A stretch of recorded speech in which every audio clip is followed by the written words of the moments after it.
میرے کان پک گئے ہیں سن کے کہ عمران خان کرپٹ نہیں ہے، عمران خان کو پیسے کی لالچ نہیں ہے، عمران خان نے کوئی جائیدادیں نہیں بنائی، اور پھر وہ کہتے ہیں کہ جی عمران خان میں کتنی بھی خامیاں ہوں، اس نے کتنی بھی غلطیاں کی ہوں، لیکن اس کو پیسے کا لالچ نہیں ہے، وہ کرپٹ نہیں ہے، وہ بہت ایماندار ہے وغیرہ وغیرہ۔ اور پھر وہ حوالہ دیتے ہیں جمائمہ کا، کہتے ہیں کہ جی اگر وہ چاہتا تو وہ جمائمہ کے ساتھ رہ سکتا تھا، کروڑوں میں کھیل سکتا تھا، عیش کی زندگی گزار سکتا تھا، لیکن اس نے پاکستان کی محبت میں، پاکستان کے لوگوں کی ہمدردی میں اس نے وہ سب کو ٹھکرا کے اس نے یہ مشکل راستہ اختیار کیا ہے۔ پھر یہ لوگ کہتے ہیں کہ جی باقی جو سیاستدان ہیں انہوں نے جائیدادیں بنائی ہیں، اثاثے بنائے ہیں، باہر ملکوں میں انہوں نے آف شور کمپنیز میں اپنے پیسے انویسٹ کیے ہیں، تو یہ دیکھیں نا کتنی بڑی کرپشن کی ہے انہوں نے، وہ پاکستان کو کھا گئے ہیں۔ یہ باتیں صحیح ہوں گی، لیکن اصل میں بات یہ ہے کہ ان کا تو مقصد ہی پیسہ کمانا تھا، ان کا مقصد ہی دولت جمع کرنا تھا۔ عمران خان کا کیا مقصد تھا؟ عمران خان کا مقصد یہ تھا کہ اس کے پاس طاقت ہو، عہدہ ہو، اختیار ہو، اس کی واہ واہ ہو پوری دنیا میں، اس کی لوگ گن گائیں،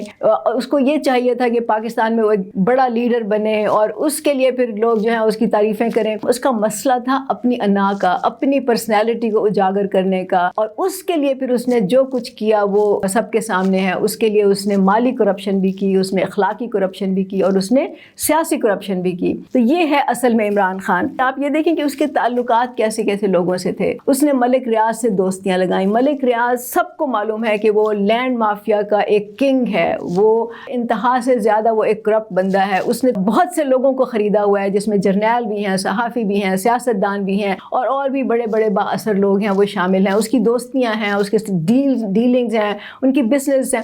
تو عمران خان کو کیا پتہ نہیں تھا؟ عمران خان نے پھر جا کے ملک ریاض کے ساتھ ڈیل کی، ملک ریاض کے ساتھ اس نے دوستی بنائی، اس کی بیوی نے وہاں سے ہیرے اور جواہرات کی انگوٹھیاں لی، ہار لیے، عمران خان نے اس کے ساتھ لینڈ کی ڈیل کی، اس کو ٹھیکے دیے کہ وہ اس کی یونیورسٹی بنائے۔ کیا اس کو آپ کرپشن نہیں کہیں گے؟ ایک بندہ جو ایسے کرپٹ بندے کے ساتھ ڈیلنگ کر رہا ہے، دوستی کر رہا ہے، تعلقات رکھ رہا ہے، کیا وہ کرپشن میں شامل نہیں ہوگا؟